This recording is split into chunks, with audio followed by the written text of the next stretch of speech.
जी, hello दोस्तों, मैं हूँ कमर सीमा। उम्मीद है आप लोग ठीक होंगे। दोस्तों, बीजेपी जो है वो उन्होंने वेस्ट बंगाल के अंदर जो है वो इलेक्शन जीता है और असम के अंदर भी जीता है। That gives a message that Narendra Modi का जो राइज है that is very stable, it's not going anywhere. और जो over the period of time चीज़ें चल रही थी विद इन इंडिया, इंडिया के बारे में जो इम्प्रेशन ग्लोबली था वो अवाम के अंदर पैनिट्रेट कर गया। बेशक अब ग्लोबल लेवल पे सिचुएशन जो है वो डिफरेंट चेंज हो रही है। So that is what we need to understand यहाँ पे। अच्छा, एक तो इस चीज़ को थोड़ा सा हमें समझना चाहिए। और बीजेपी की ये जो कामयाबी उनको मिली है वेस्ट बंगाल के अंदर, दैट्स वेरी इम्पोर्टेंट। ठीक है जी। और ये आप इसमें से आप समझ लें कि जो बीजेपी है वो as counting is going on, चीज़ें चल रही हैं, मेरा ख्याल है एक तो एंटी इनकम्बेंसी फैक्टर बहुत तगड़ा था। ठीक है जी, टीएमसी के खिलाफ। दूसरे नंबर पे आप देखिए 15 साल पावर में रहे और चैलेंजेस आते हैं। कल्चर जो है वहाँ पे करप्शन की बातें थी, वायलेंस की, गवर्नेंस फेलियर थे। और फिर दूसरी बात यह है कि मोदी की जो लीडरशिप में उन्होंने बड़ी एग्रेसिव कैंपेन की है।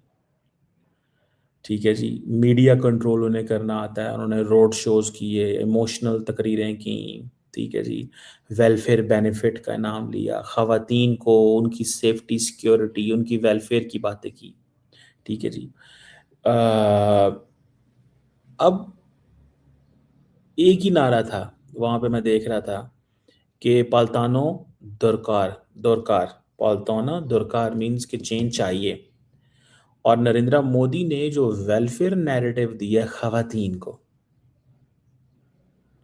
कि जी हम 33% वुमेन को रिजर्वेशन देंगे जॉब्स के अंदर, वो घरों के अंदर खवातीन को उन्होंने कंट्रोल कर लिया। ये है असल। अभी भी जो बहुत सारा कुछ उन्होंने किया था वो, मतलब खवातीन को, वोटर को पकड़ा उन्होंने। उन्होंने कहा भाई इनको पकड़ो, that is going to give us an impact. अगर खवातीन आपके कंट्रोल में है तो सारा कुछ आपके कंट्रोल में है। तो ये जो प्रोमिस उन्होंने किए हैं कि 33% वुमेन रिजर्वेशन इन जॉब्स होगी, ये इम्पोर्टेंट थी। अच्छा, जिसे वो कहते हैं ना कि खवातीन के हवाले से जो टीएमसी की वेलफेयर स्कीम्स जो थी उनको भी, वो भी इम्पोर्टेंट थी, लेकिन somehow it could not work. फिर ये भी नज़र आता है कि जैसे बीजेपी ने कोलकाता में ये सारी सबर्ब्स में ये सब कुछ अपना पेनिट्रेशन की है, तो ये गवर्नेंस की और फ्रस्ट्रेशन थी लोगों के अंदर। ये चीज़ जो है ना, दैट गिव्स अ मैसेज। इसीलिए वेस्ट बंगाल के अंदर ये एक सपोर्ट उनको मिली है। और बीजेपी जो है उसने अपनी ऑर्गेनाइजेशन जो है वो क्योंकि ग्रास रूट लेवल पे है, तो अब वो उन्होंने इस चीज़ को भी, जो नेशनल लेवल पे एक सपोर्ट थी वही उनको लोकल लेवल पे भी वो मिलती है। तो अभी मैं देख रहा था कि नरेंद्र मोदी ये कह रहे हैं कि जनाब आपका शुक्रिया, आपने बीजेपी और एनडीए में, एनडीए के अलायंस को काफ़ी ज़्यादा सपोर्ट दिया है। अमित शाह भी कह रहे हैं।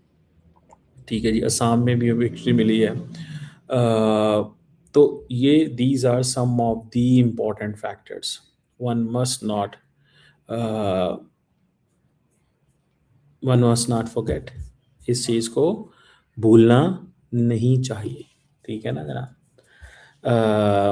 अब देखना ये है कि कहीं ना कहीं पे how things move on and how things go in the future, या क्या चलता है, कैसे चलता है, ये आपके सामने चीज़ें आती हैं, पता चलता है।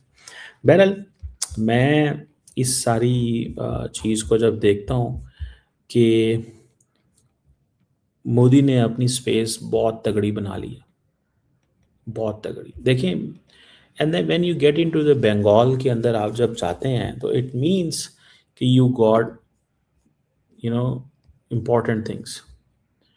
और दूसरी बात इसमें ये भी है कि जो वेस्ट बंगाल असम के अंदर जो पोल्स आ रहे थे वो ये बता रहे थे कि मोदी आगे हैं और उनका अलायंस काफ़ी आगे है। और ममता बनर्जी जो है उसकी इनकम्बेंसी फैक्टर उनको ले डूबी है, and she is old and she is not that charismatic. Narendra Modi बे जो भी है लेकिन is still in the game, वो गेम के अंदर है। इसको भी थोड़ा सा हमें स्टडी करना चाहिए, वो बूढ़ा नहीं हुआ। हालांकि आरएसएस तब कह रही थी कि जनाब ये बूढ़े हो गए हैं या इनकी 75 साल से आगे हमें नहीं जाना चाहिए, या ऐसी बातें जो है ना वो हो रही थी। लेकिन मोदी इन चीज़ों में नहीं आ रहे। और this is what I can completely I can see this। और जो वेस्ट बंगाल है ये बांग्लादेश के लिए भी मैसेजिंग है। And if I am not wrong तो जो अभी गए हैं जो ambassador high commissioner to Bangladesh वो भी वेस्ट बंगाल से हैं, नरेंद्र मोदी के करीब है। So it's a very clear messaging, ये बड़ी क्लियर मैसेजिंग है कि मोदी हैज़ गॉट उसका एक अपना अभी ऑरा काम कर रहा है। He is not into, he is not losing the game, he is in the game. Politically वो रेलिवेंट है इंडिया के अंदर, पॉलिटिकली वो रेलिवेंट है इंडिया के अंदर। और जैसे मैंने आपको बताया कि ये जो इनकम्बेंसी फैक्टर है, देखिए ये चीज़ें होती तो सही है ना, करिश्मा, ठीक है जी। और इन्होंने फिर बहुत लंबी चौड़ी एंटी टीएमसी कंपेन की, ख़वातीन की सेफ्टी, ऑर्गेनाइजेशनल स्ट्रेंथ इनकी तगड़ी थी। या फिर दूसरा ये भी है, आइडियोलॉजिकल एंड पॉलिटिकल जो स्पेस है उन्होंने काफ़ी वो की। तो दैट्स वेरी इंटरेस्टिंग। मेरी ज़ाती राय के अंदर मैं इसको बहुत ज़्यादा वो इम्पोर्टेंट समझता हूँ।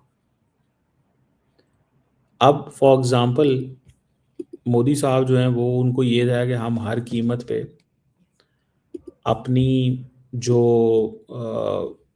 अपने सीएम अगर लेके आए और लेके आने में कामयाब हो जाएं तो दैट विल बी एक, उनको समझते हैं कि फ्यूचर में मुझे बड़ी इसकी रेलिवेंस मिलती है। मैं आपको उनकी एक स्पीच सुनाता हूँ, if I am able to get it, कि वो हर कीमत के अंदर at every cost they want के अगर ममता को फारिग हों और मैं अपना जो वो जिसे कहते हैं ना नैरेटिव लेके आऊँ यहाँ पे।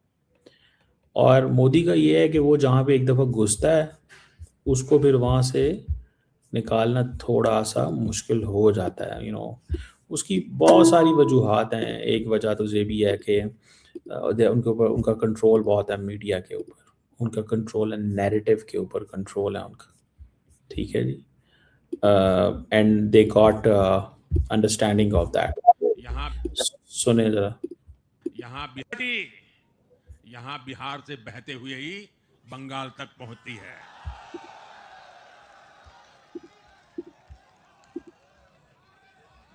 बिहार ने बंगाल में भाजपा की विजय का रास्ता भी बना दिया है। मैं बंगाल के भाइयों बहनों को भी आश्वस्त करता हूं, अब भाजपा आपके साथ मिलकर पश्चिम बंगाल से भी जंगल राज को उखाड़ फेंकेगी। जंगल राज। साथियों,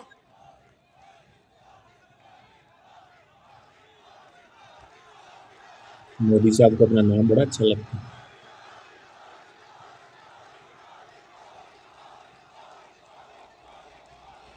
बाकी बीजेपी परेशान हो रही होती है। साथियों, बाकी बीजेपी परेशान हो रही होती है कि पाया है तो मोदी तो जान ही नहीं छाड़ रहा। That's fact. अब मोदी को कौन जान चढ़वा सकता है, ठीक है जी। उसकी वजह ये है, उसकी वजह ये है कि मोदी जो है वो उसने एक नेशनल लेवल के ऊपर एक स्पेस अपनी बना ली है। और यही वजह है कि यहाँ पे वेस्ट बंगाल में एक बहुत बड़ा शौक आया, ठीक है जी, कि मोदी जो अपने 15 साल पावर में है वो यहाँ पे हुकूमत नहीं बना सके। लेकिन उनकी ये जो स्पेस उन्होंने इतनी लंबी चौड़ी क्रिएट की, उसका उनको फ़ायदा हो गया।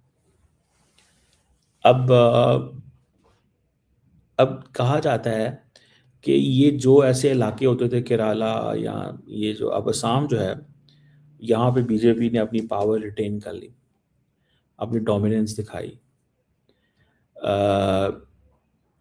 क्योंकि ये अलायंस है तो दे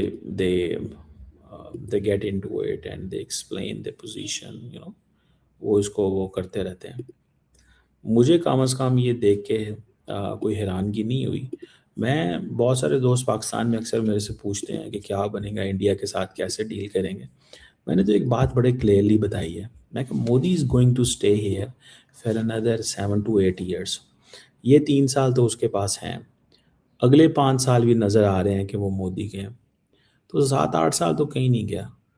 तो मुझे ये लगता है कि ये फॉर इंस्टेंस अगर ये मोदी की पावर जो है वो 29 तक है, तो 34 तक तो मुझे वो नज़र आ रहे हैं।